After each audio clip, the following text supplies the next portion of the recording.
As I sat down, my mother-in-law smirked. Be grateful we even gave you a seat. Guests chuckled as I stared at my wine. Something felt off.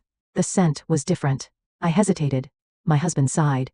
You're overthinking. I'll drink it. He took a sip. Then, my mother-in-law went pale. Wait, don't.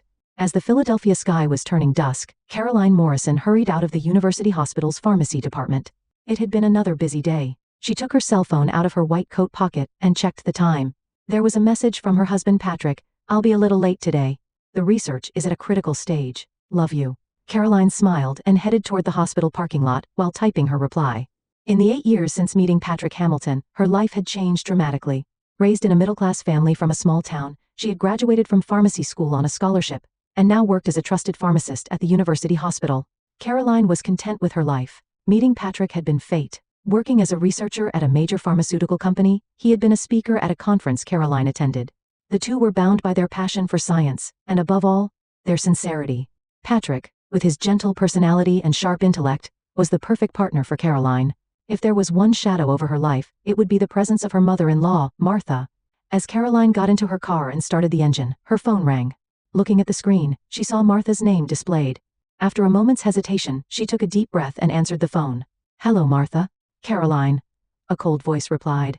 I'm calling about Rebecca's wedding. I wonder if you could not come to the rehearsal dinner the day after tomorrow. I'd like to keep it just family. Here we go again, Caroline thought. Patrick's sister Rebecca's wedding was next week. From the beginning of preparations, Caroline had been thoroughly excluded. But what about Patrick?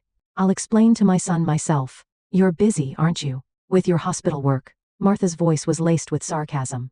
Caroline suppressed the urge to retort and simply answered, I understand. After hanging up, she gripped the steering wheel tightly.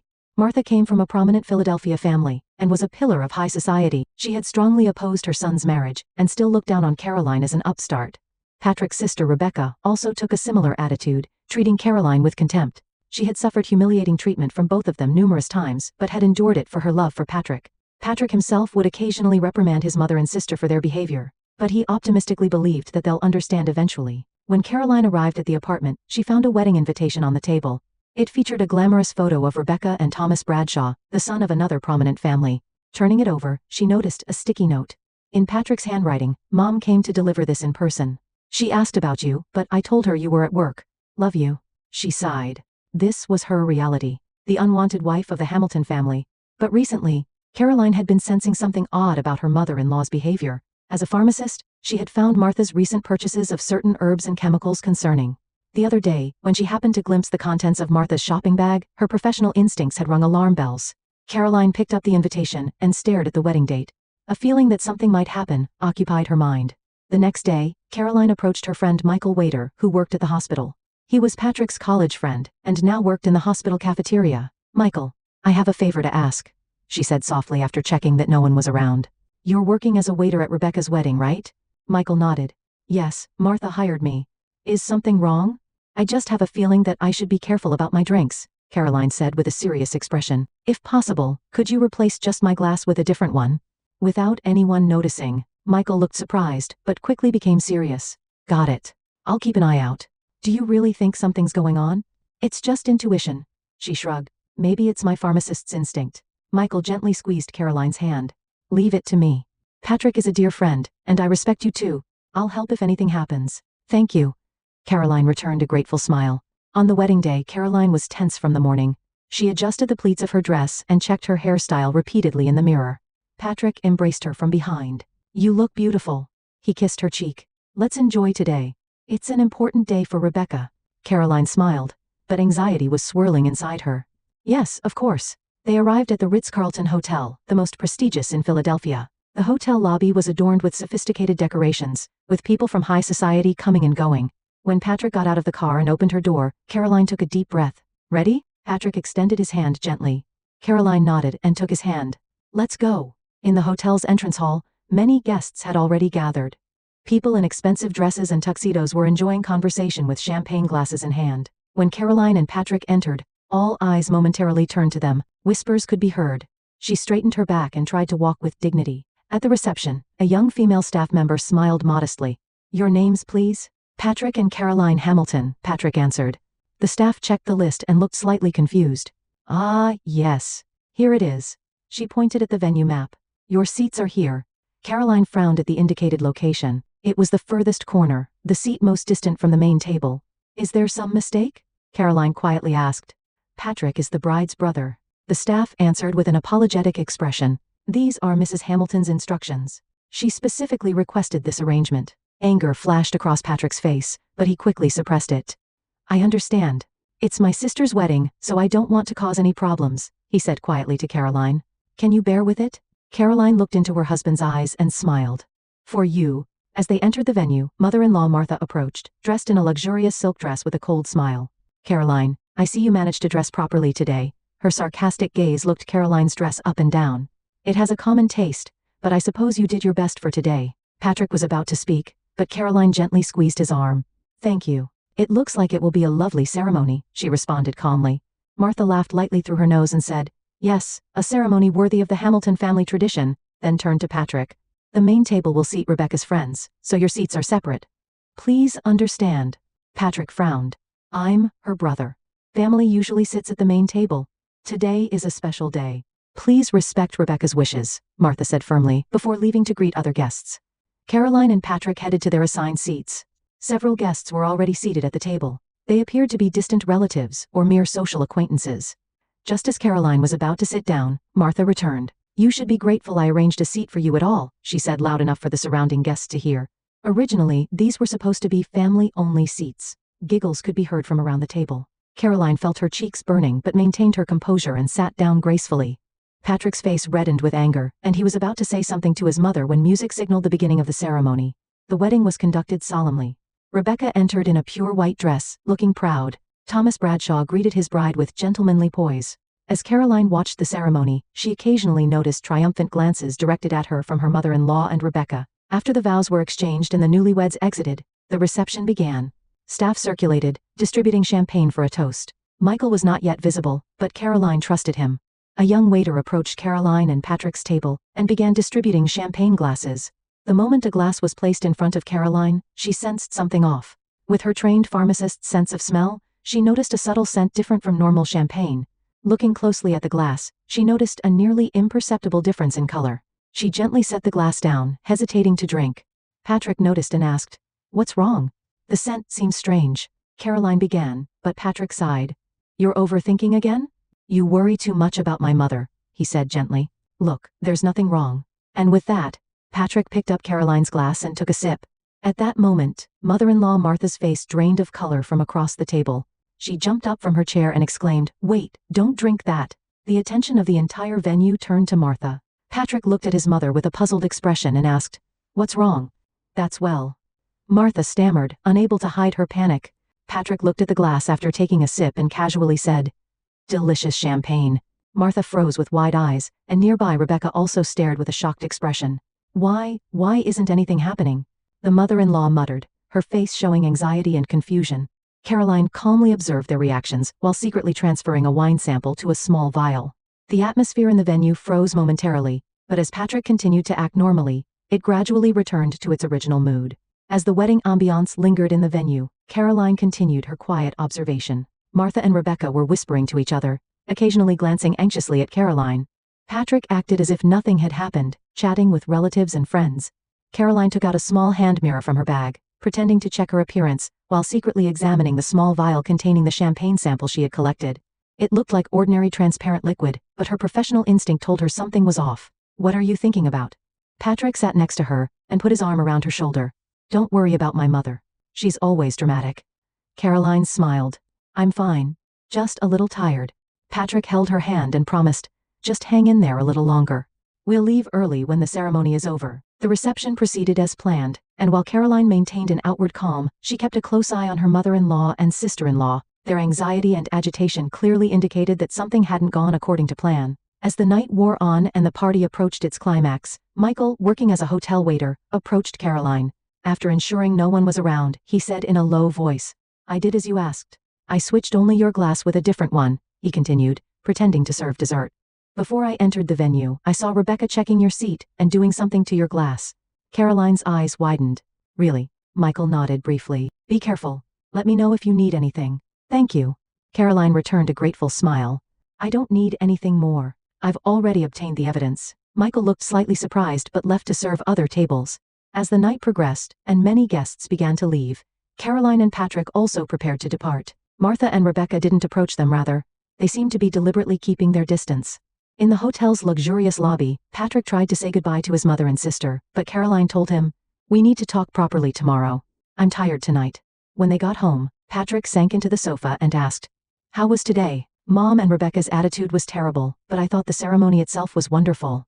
Caroline sat next to him and took a deep breath. "Patrick, we need to talk about your champagne." Oh, that he laughed lightly. "I was surprised when Mom suddenly shouted not to drink it, but nothing happened, right?" "That's not true," Caroline said with a serious expression. "I want to have it tested at the hospital tomorrow. I think there was something wrong with that champagne." Patrick frowned. "You don't think Mom would?" He faltered. "I can't believe that. Why would you think she'd put something in your glass?" "Intuition," Caroline said quietly.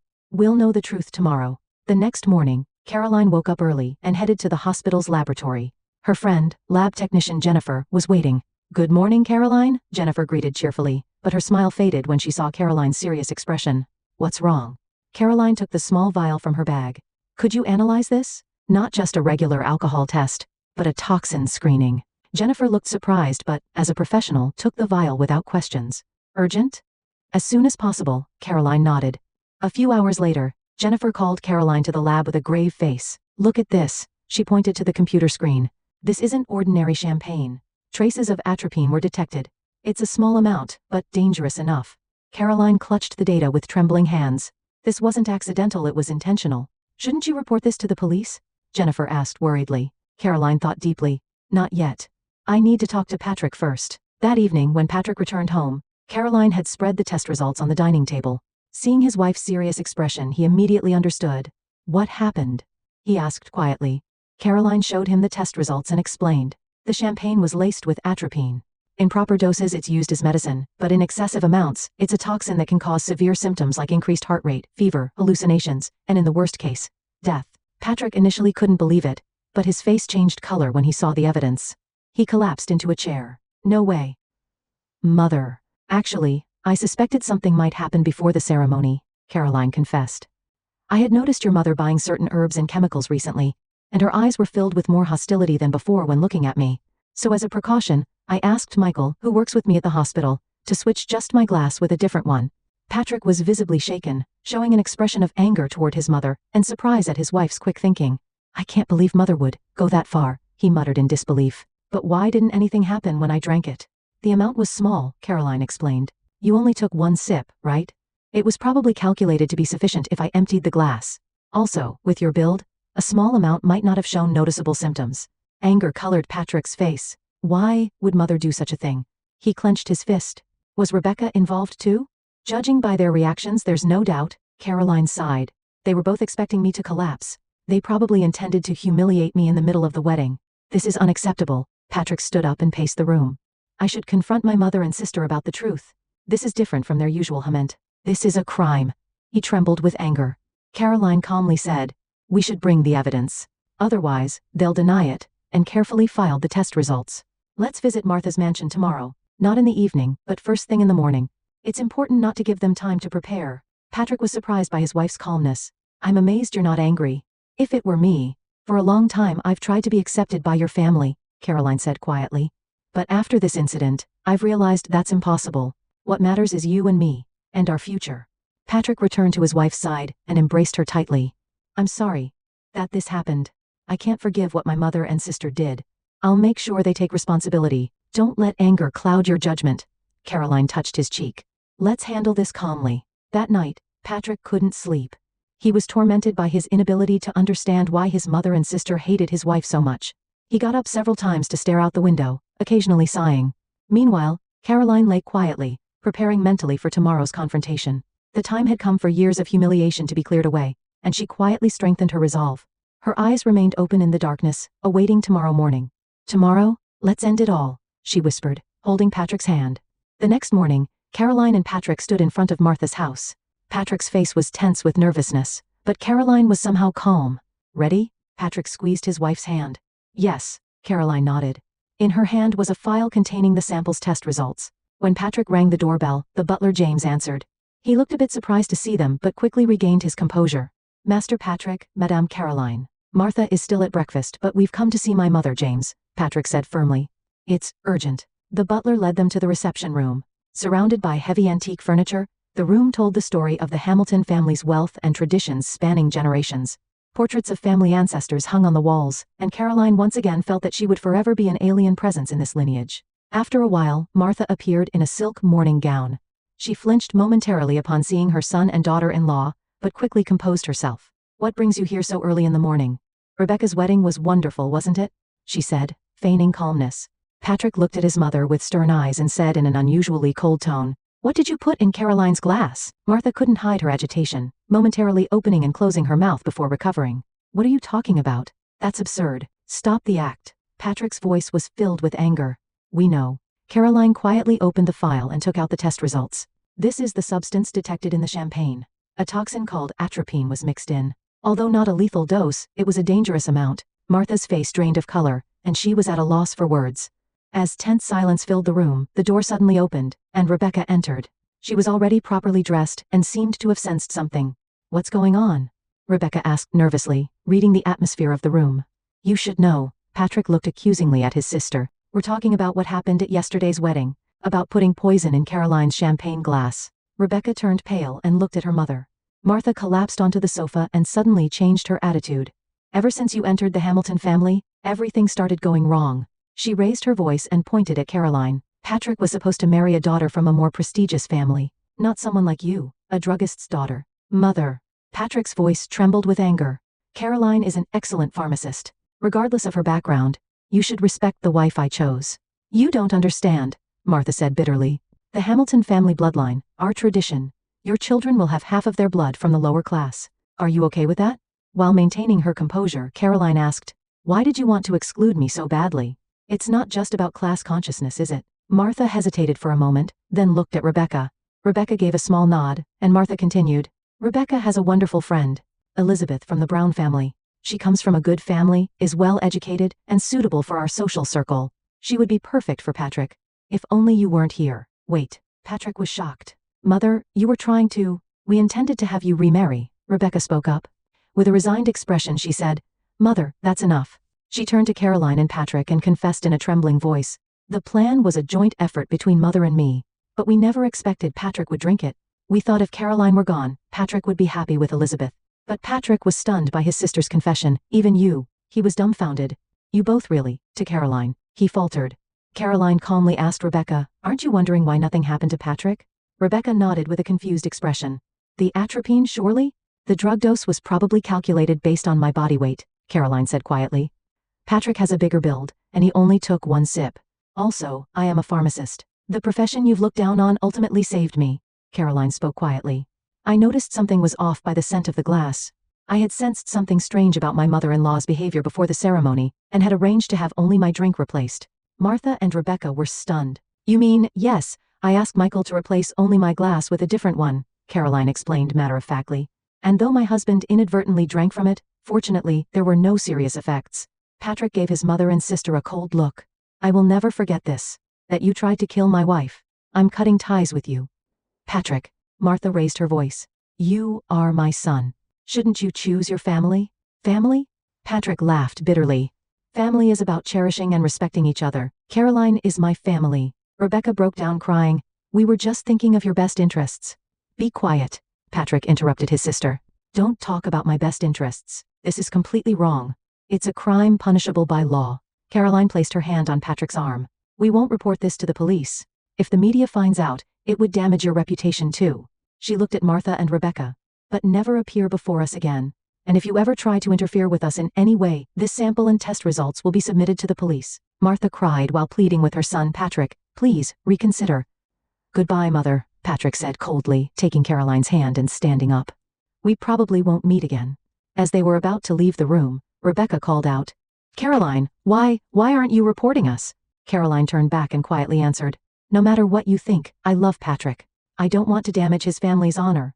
And, the chain of hatred must end somewhere. That's what I believe. Patrick and Caroline left Martha's mansion. As they exited the front door, the spring sunshine enveloped them. Caroline took a deep breath, filling her lungs with fresh air. Are you sure you don't want to go to the police? Patrick asked. I'm sure, Caroline smiled. Now we can finally move forward. It's a new beginning, just for the two of us. Martha and Rebecca collapsed into their chairs, staring at each other wordlessly. 1 year later, in a colonial-style house in the Philadelphia suburbs, morning sunlight streamed into the spacious kitchen. Caroline was brewing coffee while gazing out the window. In the backyard, spring flowers were in full bloom, and a small vegetable garden was beginning to sprout. Patrick embraced her from behind. Good morning. Caroline smiled in her husband's arms. Good morning. Did you sleep well? Yes, Patrick nodded. Thanks to you. After their confrontation with Martha and Rebecca, the couple had started a new life. Patrick had completely severed his relationship with Martha, and was immersed in research at a new pharmaceutical company. Caroline continued her work at the hospital, and the two were living peaceful days. The incident had deepened their bond, and made their trust in each other unshakable. What are your plans for today? Patrick asked, picking up a coffee cup. I have a checkup at the hospital this afternoon, Caroline answered happily. Patrick gently placed his hand on his wife's stomach. Though barely noticeable yet, a new life was growing there. Already 3 months. It still doesn't feel real. They had learned of Caroline's pregnancy 3 weeks ago. When she told him, "We're having a baby, Patrick," he embraced his wife with a joy-filled expression. How happy I am to be able to start a family with you. Meanwhile, in society circles, Martha and Rebecca's reputation had plummeted. When Rebecca's fiancé Thomas learned of the events after the wedding, he broke off the engagement, and she disappeared from society. Martha was left alone in her mansion, living a lonely life in stark contrast to her once glamorous lifestyle. After breakfast, Patrick brought in the mail. From Mother again, he sighed, showing an envelope. Martha sent letters every week, but all were returned unopened. Maybe someday there will come a time when we read them, Caroline said quietly. But not now. Patrick nodded and set the envelope aside. That night, as they relaxed on the sofa discussing future plans, the phone rang. When Patrick answered, it was from the hospital. Martha had been admitted in critical condition. What should we do? Patrick asked Caroline after hanging up. Should I visit my mother? Caroline took her husband's hand. I'll support your decision. Whatever you choose, I'm by your side. After a long silence, Patrick made up his mind. Let's go. Just to visit. I'm not saying we're reconciling. When they met Martha at the hospital, they were shocked by the aged woman's appearance. She had deteriorated so much in just 1 year. Martha wept when she saw them. I'm not asking for forgiveness. I just wanted to see you once, she said weakly. Patrick's expression was complex, but Caroline quietly said, I've let the past go. But it will take time to rebuild trust. Martha smiled resignedly and said, Be happy with your new life. On their way home, Caroline said, Let's teach our child love, not hatred. Patrick looked at his wife and replied, Your kindness saves me. 2 weeks later, they learned they were having a girl. They decided to name her Hope, meaning second chance. Let's end the chain of malice with us. Caroline's words illuminated their new future like the spring sunshine. Asterisk after listening to today's story, perhaps it has raised some new questions in your mind, or maybe it has brought back some old memories. Every day on Reddit, new experiences and moments create fresh stories, and they connect all of us. Everyone has their own unique journey in life, and we all try to understand the world in our own way. These kinds of moments remind us that we are all human, sometimes happy, sometimes sad, and always learning something new. If you enjoyed this story, feel free to share it with your friends. Your thoughts and feedback are always valuable to us, as they motivate us to create even better content. Every story has its own unique angle, and our goal is to understand everyone's perspective and make our content diverse and relatable. Stories like these help us realize that life's journey is different for everyone, and by hearing other stories, we learn something new. You can also share your own stories with us. Your experiences are valuable to us as well, and if you enjoyed this video, please leave your feedback. We aim to create content that brightens your mind and gives you new ideas every time. If you've already seen this video before, your feedback is still important. With every piece of feedback, we can improve our content and bring a new perspective to our viewers. Today, what we saw was just a small part of the many stories shared on Reddit and across the world. It's a reminder of how we all try to understand life by sharing our experiences with each other. This video was only an example of how we try to connect with others through storytelling, learning about different sides of life. We hope to continue sharing such stories that help us all learn and grow together. Thank you for your time, and don't forget to keep an eye out for more stories coming soon. If you haven't already, please like and follow for more amazing content. Your support keeps us going, and we will strive to bring you more thought-provoking and heartwarming stories. Until next time, take care and stay curious. Asterisk.